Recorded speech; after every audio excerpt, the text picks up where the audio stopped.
ছাগলকাণ্ডে আলোচিত সাবেক এনবিআর সদস্য মতিউর ও তার স্ত্রী গ্রেফতার।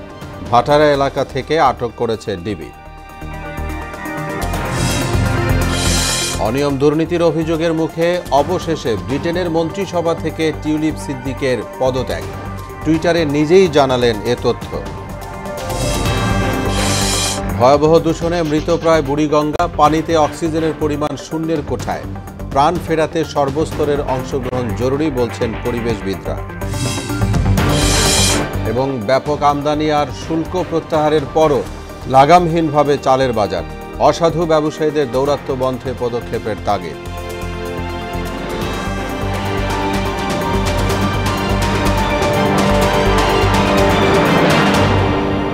আসসালামু আলাইকুম। আমন্ত্রণ মোহনা সংবাদে এতক্ষণ শুনছিলেন শিরোনাম।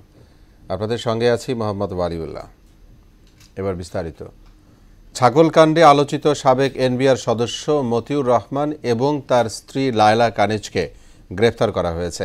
সকালে রাজধানীর ভাটারা এলাকা থেকে তাদের গ্রেফতার করে ডিবি। সম্পদের তথ্য গোপন ও 124 কোটি টাকার অবৈধ সম্পদ অর্জনের অভিযোগে মতিউর রহমান, তার প্রথম স্ত্রী এবং ছেলে মেয়ের নামে মামলা করে দুর্নীতি দমন কমিশন দুদক।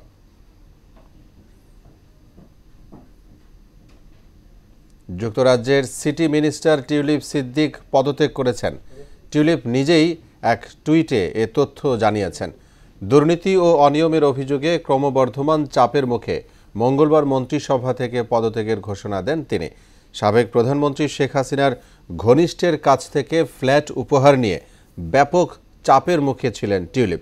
তিনি যুক্তরাজ্যের অর্থ মন্ত্রণালয়ের অর্থনীতি বিষয়ক মিনিস্টার ছিলেন। দেশটির আর্থিক খাতে দুর্নীতি বন্ধের দায়িত্ব ছিল তার কাঁধে। জুলাই গণ অভ্যুত্থানের ঘোষণাপত্র নিয়ে আগামী বৃহস্পতিবার সর্বদলীয় বৈঠক অনুষ্ঠিত হবে বলে জানালেন অন্তর্বর্তী সরকারের উপদেষ্টা মাহফুজ আলম। মঙ্গলবার ফরেন সার্ভিস একাডেমিতে প্রধান উপদেষ্টার প্রেস উইং আয়োজিত সংবাদ সম্মেলনে তিনি এ তথ্য জানান। খসড়া ঘোষণাপত্র নিয়ে ইতোমধ্যেই রাজনৈতিক দলগুলোর সঙ্গে অনির্ধারিত আলোচনা হয়েছে বলেও জানান মাহফুজ। সর্বস্তরের মানুষের অংশগ্রহণে বিশ্বের বৃহত্তম নর্দমা বুড়িগঙ্গার প্রাণ ফেরানো সম্ভব বলে মনে করেন পরিবেশবিদরা। সরকারের একার পক্ষে একে বাঁচানো সম্ভব নয় বলেও মত দেন তারা। ঢাকা মহানগরীর বর্জ্যের শেষ আশ্রয়স্থল বুড়িগঙ্গায় দিনে অন্তত 90 টন বর্জ্য ফেলা হয়। এর পানিতে অক্সিজেনের মাত্রা শূন্যের কোঠায়। জলজ প্রাণী বেঁচে থাকার পরিবেশ ধ্বংস হয়ে পরিণত হয়েছে বিষের নদীতে। জসিম উদ্দিনের ক্যামেরায় উষা ফেরদৌসের রিপোর্ট। শুধু দেশে নয়, বিশ্বের প্রথম 5টি দূষিত নদীর একটি বুড়িগঙ্গা। মাত্র 45 কিলোমিটার দীর্ঘ এ নদীতে দিনে 90 টন বর্জ্য ফেলা হয়। এছাড়া নদী ঘেঁষা 150 গোপন ড্রেন দিয়ে 62 ধরনের শিল্প বর্জ্য মিশছে বুড়িগঙ্গায়। ঢাকা শহরে যত ড্রেনগুলো আছে সব তো নদীর সাথে আইসা মিলিত হয়েছে। এই ময়লা পানিগুলো ড্রেন দেওয়ার নামে এখানে এই পানিগুলো কালো হয়ে থাকে। আশাবাড়ির, তারপর আপনার মিলের, ফ্যাক্টরির এরা পুরান কালা পানি সারে ড্রেন দেয়া। বুড়িগঙ্গার কালো কুচকুচে তরল পদার্থ কোনোভাবেই পানির পর্যায়ে পড়ে না।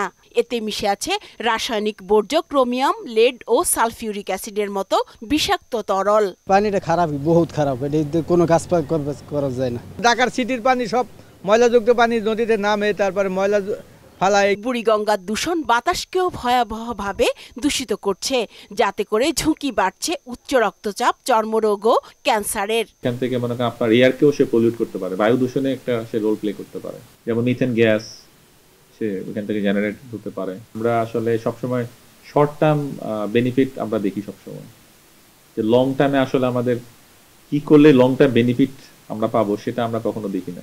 বুড়িগঙ্গার দূষণ অন্য নদীর জন্য কাল হয়ে দাঁড়িয়েছে বলে উদ্বেগ জানালেন এই মৎস্য বিজ্ঞানী। সমন্বিত প্রয়াস, যেটা সবাই মিলে কাজ করতে হবে। কয়েকটা ধাপে যদি বলি আপনাকে, এটা তো আমরা সবাই এখন জানি দূষণের কারণে এটা হচ্ছে, বিভিন্ন ধরনের দূষণ, ইন্ডাস্ট্রিয়াল পলিউশন আর আদার্স। এখন বুড়িগঙ্গার ব্যাপারটা হচ্ছে এরকম, বুড়িগঙ্গা আসলে ডেড, এটার মধ্যে কোনো লাইফ বলে কিছু নাই। সো সমাধানের জন্য পলিসির ব্যাপার আছে, অ্যাওয়ারনেসের ব্যাপার আছে। কারণ আপনি যদি জনগণকে অ্যাওয়ার না করতে পারেন, এটা আসলে সমাধান হবে না। কারণ বুড়িগঙ্গা কেন্দ্রিক লাখ লাখ মানুষ বাস করে। আনট্রিটেড বর্জ্যগুলো যে যাচ্ছে বুড়িগঙ্গাতে, পৃথিবীর কোনো দেশে এরকম আছে কিনা আই ডোন্ট নো। উন্নত বিশ্বে কোথাও নাই। এ নদীতে ডলফিন সহ হরেক প্রজাতির দেশীয় মাছ বিচরণের বিষয়টি এখন রূপকথার গল্প বলেও আক্ষেপ করেন তিনি।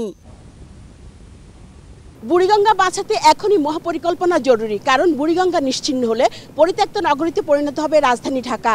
আশপাশের নদীগুলো মাত্রাতিরিক্ত দূষণের কারণে ঢাকা ওয়াসা প্রতিনিয়ত ভূগর্ভস্থ পানির ওপর নির্ভরশীল হয়ে পড়ছে। এতে করে অদূর ভবিষ্যতে ভয়াবহ বিপর্যয়ের মুখে পড়বে তিলোত্তমা নগরী ঢাকা। উষা ফেরদৌস, মোহনা সংবাদ, ঢাকা। চালের ভরা মৌসুম, বিদেশ থেকে বিপুল পরিমাণ আমদানি, শুল্ক প্রত্যাহার, ব্যাংক মার্জিন কমানো সহ নানা পদক্ষেপের পরও লাগামহীনভাবে বাড়ছে চালের দাম। এজন্য অসাধু ব্যবসায়ীদের চাল মজুদ ও সরবরাহ ব্যবস্থায় সরকারের নিয়ন্ত্রণ না থাকাকে দুষছেন চট্টগ্রামের ব্যবসায়ীরা। চট্টগ্রাম থেকে আব্দুল হকের ক্যামেরায় সুমন কুমারদের প্রতিবেদন, জানাচ্ছেন তাহসিন তারিন। গেল 2 সপ্তাহের মধ্যে চট্টগ্রামের পাইকারি বাজারে চালের দাম বেড়েছে বস্তা প্রতি 150 থেকে 200 টাকা। সরজমিনে বাজার ঘুরে দেখা যায় কোথাও চালের সরবরাহর ঘাটতি নেই। চালের বাজারের এই ঊর্ধ্বগতিতে বিপাকে পড়েছে সাধারণ মানুষ। এখন তো পুরা চাউলের মৌসুম, এখন তো সস্তা হওয়ার কথা। আপনারা যদি এখন বড় বড় সিন্ডিকেট যদি ধরতে না পারেন, তাহলে জনগণ কি খাবে, কেমনি কি করবে? ওনারা যে আশ্বাস নিয়ে বলছে যে মোটামুটি আমরা দ্রব্যমূল্য নিয়ন্ত্রণ কমানোর চেষ্টা করবো। চালের দামটা এক সপ্তাহের ভিতরে 2 বার বেড়েছে। আসলে জনগণের নাগালের বাইরে চলে গেছে সবকিছু। যারা বাজার মনিটরিং করতেছে তারা ফুল নিয়ন্ত্রণ সিন্ডিকেটগুলো ভাঙতে পারছে না। এই সিন্ডিকেট ভাঙতে না পারার কারণে আমাদের দেশে এই সমস্যাগুলো দেখা দিচ্ছে। ভরা মৌসুম ও বিদেশ থেকে বিপুল পরিমাণ চাল আমদানি করার পরও দাম না কমায় চাল মজুদ ও সরবরাহ ব্যবস্থায় সরকারের নিয়ন্ত্রণ না থাকাকে দুষছেন পাইকারি ব্যবসায়ীরা। নতুন চাল বাইরে হইতেছে, আরো তো কমার কথা, কেন বাড়তেছে কেন?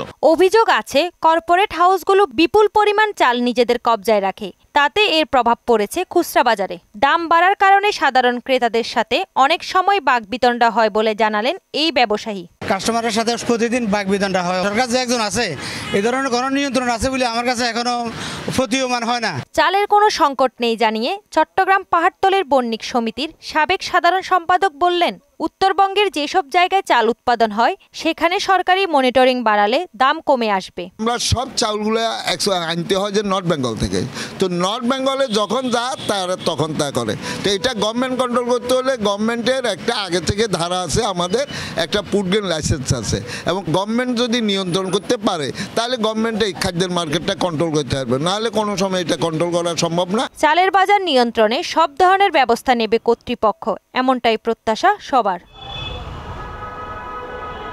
তাহসিন তারিন, মোহনা সংবাদ। ভাঙা যশোর বেনাপোল সড়ক 4 লেনে উন্নীতকরণ না হওয়ায় পদ্মা সেতুর সুফল পাচ্ছে না অন্তত 10 জেলার মানুষ। সড়কের অবস্থা নাজুক হওয়ায় ভারী যানবাহন চলাচলে তৈরি হয়েছে ভোগান্তি। যানজটে থাকতে হচ্ছে ঘন্টার পর ঘন্টা। তবে সড়কটি দ্রুত সময়ে 6 লেনে উন্নীত করা হবে বলছে সড়ক ও জনপথ বিভাগ। হাফিজুল নীলুর প্রতিবেদন, জানাচ্ছেন আফরিন পপি। পদ্মা ও মধুমতি সেতুর কাঙ্ক্ষিত সুফল থেকে বঞ্চিত হচ্ছে অন্তত 10টি জেলার লাখো মানুষ। সরু সড়কে বেনাপোল থেকে যশোর, নড়াইল হয়ে ভাঙা যেতে ভোগান্তি পোয়াচ্ছে এ অঞ্চলের মানুষ। ভাঙা থেকে নড়াইল, যশোর হয়ে বেনাপোল স্থলবন্দর পর্যন্ত 129 কিলোমিটার সড়ক এখনো সরু ও ঝুঁকিপূর্ণ। তবে সব থেকে খারাপ অবস্থা নড়াইলের মধুমতি সেতু থেকে যশোর পর্যন্ত 56 কিলোমিটার সড়কের। বিপরীতমুখী দুটি যানবাহন পাশাপাশি যাতায়াত করতে না পারায় ঢাকা থেকে গোপালগঞ্জ ও খুলনা হয়ে 86 কিলোমিটার পথ বেশি ঘুরে বেনাপোল স্থলবন্দরে যাচ্ছে। তাতে সময় বেশি লাগছে 5 থেকে 6 ঘন্টা। সড়কে গাড়ির চাপ বাড়ায় মাঝে মাঝে ঘটছে ছোট বড় দুর্ঘটনাও। 6 লেনে অতি দ্রুত উন্নত হওয়া দরকার, না হলে গাড়ি চলাচল এবং জনগণের চলাচলের খুবই অসুবিধা হচ্ছে। এই রাস্তা অনেক প্রশস্ত করা দরকার, এই রাস্তা তো অনেক জ্যাম, রাস্তা ঝানঝাট, অ্যাক্সিডেন্ট বেশি হচ্ছে, তেল খাচ্ছে 4 লিটারের জায়গায় 10 লিটার। বর্তমানে যে উপদেষ্টা আমাদের ইউনূস সাহেব মাননীয়, ওনার পরিষদের কাছে আমাদের দাবি এই রাস্তাটা যাতে অতি দ্রুত রাস্তাটা কমপ্লিট করে দেয়। সড়ক ও জনপথ বিভাগ বলছে যাত্রীদের ভোগান্তি কমাতে প্রয়োজনীয় উদ্যোগ গ্রহণ করা হবে। এই প্রকল্পটি মূলত ভাঙা থেকে শুরু হয়ে বেনাপোল পর্যন্ত চলে গেছে। এটা 6 লেন প্রকল্প সরকারের। আমাদের প্রথম পর্যায়ে এটা ল্যান্ড অ্যাকুইজিশনের প্রকল্প পাস হয়েছে এবং কাজটি চলমান রয়েছে। ইতিমধ্যে আমরা প্রশাসনিক অনেক দূর এগিয়ে গেছি। ডিসি অফিসে আমরা অলরেডি প্রস্তাবনার জন্য কাগজপত্র রেডি করতে সমর্থ হয়েছি। সড়ক প্রশস্ত না করলে ট্রাফিক নিয়ন্ত্রণ করাটা কঠিন হচ্ছে বলে জানালেন ট্রাফিক পুলিশ। রাস্তা যদি এক্সটেনশন না করা হয় এগুলো বড় চ্যালেঞ্জ, এই নড়াইল জেলার জন্য বড় চ্যালেঞ্জ। এবং আপনারা দেখছেন প্রায় কিন্তু সড়ক দুর্ঘটনা হচ্ছে। যখন এই গাড়িগুলো এই সরু রাস্তায় ওভারটেকিং করতে যাচ্ছে তখনই কিন্তু সড়ক দুর্ঘটনা হচ্ছে। পদ্মা ও মধুমতি সেতু দুটি চালু হওয়ার আগে এই সড়ক দিয়ে প্রতিদিন 500 থেকে 700 যানবাহন চলাচল করলেও বর্তমানে চলাচল করছে 8 থেকে 10,000। আফরিন পপি, মোহনা সংবাদ।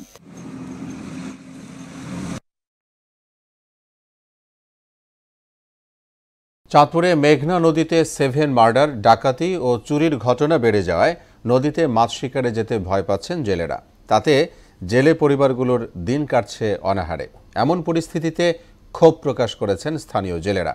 জেলা প্রশাসক জানিয়েছে, নির্ভয়ে নদীতে জেলেরা যাতে মাছ শিকার করতে পারে তার জন্য পর্যাপ্ত সিকিউরিটি দেওয়া হবে। রফিকুল ইসলাম বাবুর প্রতিবেদন, জানাচ্ছেন বুসরাত জাহান। চাঁদপুরের মেঘনা নদীতে সম্প্রতি চুরি, ডাকাতি ও 7 মার্ডার হত্যার ঘটনা বেড়ে যাওয়ায় স্থানীয় মেঘনা পাড়ের জেলেরা মাছ শিকারে যেতে ভয় পাচ্ছেন। ডাকাতদের হামলা, ছিনতাই ও হত্যার ঘটনায় জেলেদের জন্য চরম আতঙ্কের সৃষ্টি করেছে। চাঁদপুরের জেলেদের দাবি, নৌ পুলিশ ও কোস্টগার্ড যদি আরও কঠোরভাবে নদীতে টহল দেয় তাহলে চুরি, ডাকাতি সহ বন্ধ হবে হত্যার মতো ঘটনা। আমরা 7 খুনের ঘটনার পরে নদীতে যাইতে পারি না।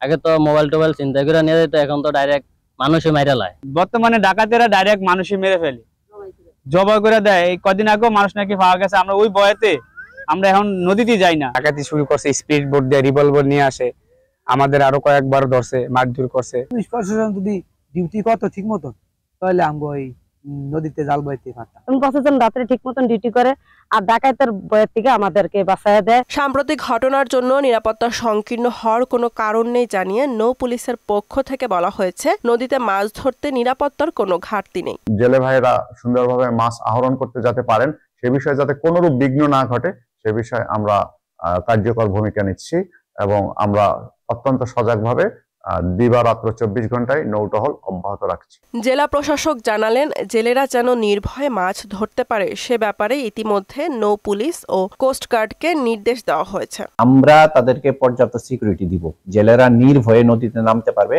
নির্ভয়ে সেখানে তারা মাছ ধরতে পারবে আর কি।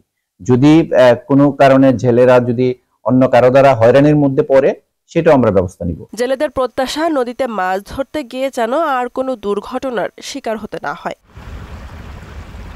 বুসরাত জাহান, মোহনা সংবাদ। শৈত্যপ্রবাহে আবারও তাপমাত্রা কমেছে উত্তরের জেলা পঞ্চগড়ে।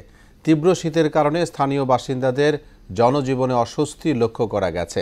সকাল 6টায় তেঁতুলিয়ায় দেশের সর্বনিম্ন তাপমাত্রা রেকর্ড করা হয়েছে 9.5 ডিগ্রি সেলসিয়াস। আবহাওয়ার পূর্বাভাসে বলা হয়েছে, অস্থায়ীভাবে আংশিক মেঘলা আকাশ সহ সারা দেশের আবহাওয়া শুষ্ক থাকতে পারে। দর্শক, শীতে ঠান্ডাজনিত রোগবালাইয়ের খবর জানাতে দিনাজপুর থেকে আমাদের সঙ্গে যোগ দিবেন সহকর্মী সুবল রায়। সুবল, নিশ্চয়ই যুক্ত হতে পেরেছি। জানতে চাই, শীতের কারণে তো হাসপাতালে বিভিন্ন রোগীদের ভিড় বেড়েছে। আপনি এই মুহূর্তে ঠিক অবস্থা কেমন দেখছেন সেখানে?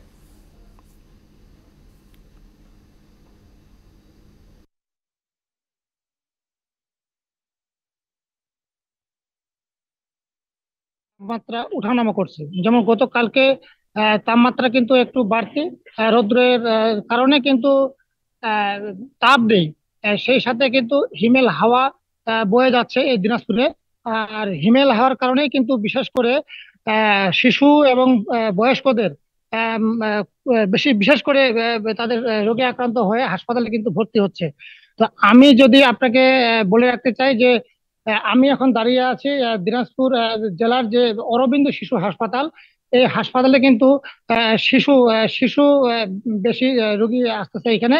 আর এছাড়াও কিন্তু দিনাজপুরে আরো দুটি, যেমন দিনাজপুর মেডিকেল কলেজ হাসপাতাল এবং জেনারেল হাসপাতাল আছে, সেখানেও কিন্তু রোগীর সংখ্যা একটু বেশি। তো আসলে আমি সব মিলিয়ে আমি কথা বলেছি যে ডাক্তারের সাথে আমি কথা বলেছি, তিনারা আমাকে বলেছেন যেমন যে আবহাওয়ার তারতম্যের কারণে মূলত ডায়রিয়া, নিউমোনিয়া এবং জ্বর, সর্দি, কাশি এগুলোই কিন্তু বিশেষ করে রোগে আক্রান্ত হচ্ছে। আর আমি আরেকটি কথা বলে রাখতে চাই যে যেহেতু হিমেল হওয়ার কারণে এই অত্র অঞ্চলে বেশি শীত পড়েছে, ঠান্ডার অনুভব হচ্ছে।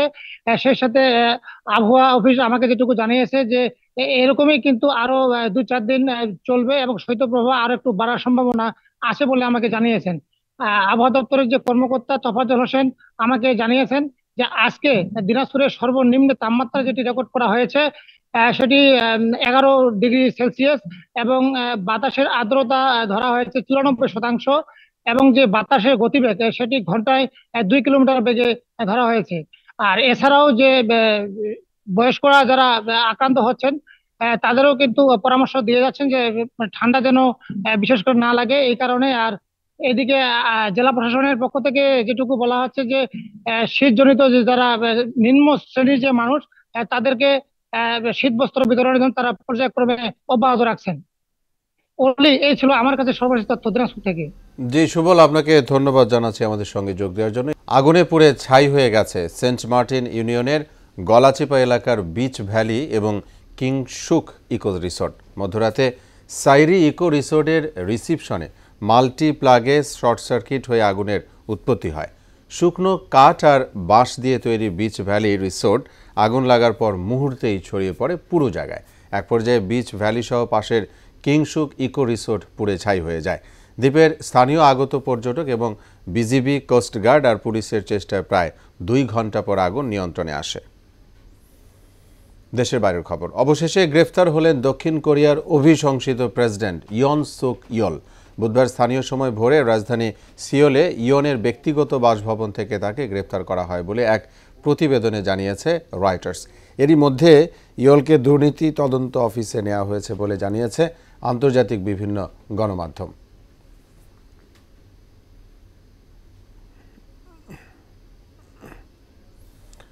খেলার খবর। আইসিসির ডিসেম্বর মাসের সেরা ক্রিকেটার নির্বাচিত হয়েছেন ভারতের জসপ্রীত বুমরাহ।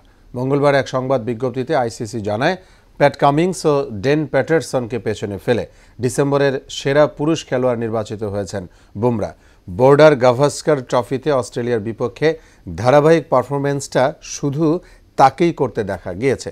এসবের পুরস্কারটা এবার পেয়ে গেলেই এই পেসার। অন্যদিকে নারীদের ম্যাচ সেরা হয়েছেন অস্ট্রেলিয়ার অ্যানাবেল সাদারল্যান্ড। পেছনে ফেলেছেন ভারতের স্মৃতি মান্দানা ও দক্ষিণ আফ্রিকার ননকুলু লেকোকে। এ পর্যায়ে আমন্ত্রণ জানাচ্ছি সংবাদপত্রের পর্যালোচনা ভিত্তিক পত্রিকার চোখে দেশ অনুষ্ঠানে।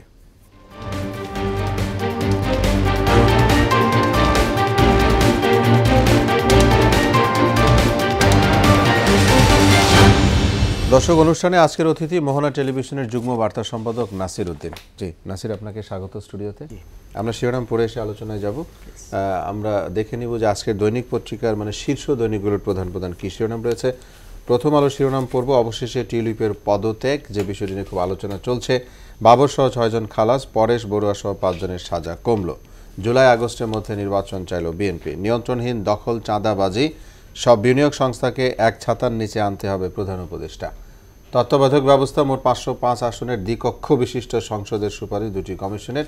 এরকম শিরোনাম ছিল ইত্তেফাকের। রয়েছে সমকাল, জানব আমলাদের চাপে পিছু হটছে কমিশন, জনপ্রশাসন সংস্কার, মন্ত্রিসভা থেকে পদত্যাগ করলেন টিউলিপ। বাংলাদেশ প্রতিদিন, চাপ বাড়ছে নির্বাচনের, জুলাইয়ের ভোট সম্ভব বিএনপি। বিদেশি বিনিয়োগকারীদের অভিযোগের পাহাড়, বেকার হচ্ছে কর্মক্ষম মানুষ। অভিন্ন দাবি মিত্রদেরও, এবছরে মাঝামাঝি নির্বাচন চায় বিএনপি।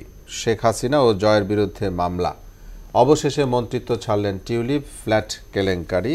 যুগান্তরের শিরোনাম দেখে নিলাম। জানব বণিক বার্তার শিরোনাম রয়েছে অতীতে বাংলাদেশে IMF এর প্রেসক্রিপশন কাজ করেনি। খালেদা জিয়ার আপিলের শুনানি শেষ, রায় আজ। জিয়া অরফানেজ ট্রাস্ট মামলা। কেন্দ্রীয় ব্যাংকের প্রথম শীর্ষ কর্মকর্তা হিসেবে গ্রেফতার SK সুর। গতকালকে এই খবর আমরা দেখেছি। ডেইলি স্টার, টাকা 15 crore of 366 people's entities frozen. Tulip resigns as UK minister. Government to sit with parties tomorrow, says advisor Mahfuz Alam. শিরোনাম দেখে নিলাম। শিরোনাম তো হয়েছে, তার আগেও বিভিন্ন মাধ্যম অর্থাৎ সোশ্যাল মিডিয়ায় যে বিষয়টা আসছে, আমি বলতে চাচ্ছি টিউলিপ সিদ্দিকীর পদত্যাগ মন্ত্রিসভা থেকে, যে বিষয়টা নিয়ে কয়েকদিন আগে একটি ফ্ল্যাট পাওয়ার অভিযোগ এসে সাবেক প্রধানমন্ত্রী শেখ হাসিনার একজন ঘনিষ্ঠের কাছ থেকে একটি ফ্ল্যাট নিয়েছিলেন তিনি, সেই বিষয়টা উঠে এসে খবরে, তারপর থেকেই একের উপর এক বিভিন্ন কিছু আসছিল, অবশেষে উনি পদত্যাগ করেছেন, নিজেই বিষয়টি জানিয়েছেন বিশ্বকে। আপনার মতামত জানতে চাই। হ্যাঁ, তিনি পদত্যাগপত্র জমা দিয়েছেন, তিনি নিজেই পদত্যাগ করেছেন। আমাদের দেশের প্রেক্ষাপটে যেটা দেখি যে কোনো একজন মন্ত্রীর বিরুদ্ধে এই ধরনের অভিযোগ উঠলে বাধ্য করতে হয় বা বাধ্য হয়, খুব বেশি রেওয়াজ নেই আমাদের দেশে যে আন্দোলনও হয় এবং খুব ভয়াবহ আন্দোলনও হয়, এমন ঘটনাও আছে, খুব বেশি রেওয়াজ নেই আমাদের দেশে। সেখান থেকে টিউলিপ সিদ্দিকী নিজেই পদত্যাগ করেছেন এবং যুক্তরাজ্যের যে ব্রিটিশ প্রধানমন্ত্রী তিনি একটা কথা বলেছেন যে তার সেক্রেটারির পক্ষ থেকে টিউলিপের বিষয়টিতে আসলে অনুসন্ধান করা হয়েছে। অনুসন্ধানে খুব বড় কোনো প্রমাণ পাওয়া যায়নি, তবে একটা বিষয় বলেছেন, প্রমাণ না পাওয়া গেলেও তিনি সাবেক প্রধানমন্ত্রী শেখ হাসিনা অর্থাৎ বাংলাদেশে তার যে ঘনিষ্ঠজন আছে তাদের সঙ্গে সম্পর্কের ক্ষেত্রে সেই সম্পর্কে যে প্রভাব পড়বে সেই প্রভাব ঝুঁকি মোকাবেলায় তিনি আসলে কনসার্ন ছিলেন না, তিনি অতটা সচেতন ছিলেন না। অর্থাৎ তার যে বাংলাদেশে তার যে আত্মীয় আছে, নিকট আত্মীয়, তাদের সঙ্গে সম্পর্কের ক্ষেত্রে কিংবা সেটার যদি সেই সম্পর্কের ক্ষেত্রে পরবর্তীতে কি ধরনের প্রভাব পড়বে, অর্থাৎ উনি কোন পরিবারের সন্তান এবং তার অবস্থানটা কোথায়, হোক দেশে এবং বিদেশে, তো এতদূর হয়তো চিন্তা করেনি। তাদের সঙ্গে ট্রানজ্যাকশন হলে সেই ট্রানজ্যাকশনের প্রভাবটা কি হবে উনি সেই সম্পর্কে টিউলিপ খুব বেশি কনসার্ন ছিলেন না, যে সেই কারণে উনি বলেছেনও কিন্তু পদত্যাগপত্রে যে আসলে আমি খুব বেশি এর সঙ্গে আমি জড়িত ছিলাম না, তবে যেহেতু আমার বিরুদ্ধে অনিয়ম দুর্নীতির অভিযোগটা উঠেছে সেইটার দিকে আমি মনোযোগ, যদি পদত্যাগ না করলে ওই দিকে আমার মনোযোগ যাবে, তখন আমার কাজের জন্য ব্যাঘাত ঘটবে, এই কারণেই পদত্যাগ। উনি এটা পদত্যাগপত্রে উল্লেখ করেছেন এবং ব্রিটিশ প্রধানমন্ত্রীও এটাই বলেছেন, তিনি এটাকে ধন্যবাদ জানিয়েছেন যে তিনি এই ধরনের একটি ট্রানজ্যাকশন পিরিয়ডে যদি পদত্যাগ করেছেন তাহলে তার জন্য কাজে মনোযোগ দেওয়া কঠিন হয়ে যেত। এই ধরনের অভিযোগ মাথায় নিয়ে ঘুরলে কাজে মনোযোগ দেওয়া কঠিন হয়ে যায়, সেই ক্ষেত্রে তিনি ধন্যবাদ জানিয়েছেন। আমি শুধু এটি বলতে চাই যে বাংলাদেশ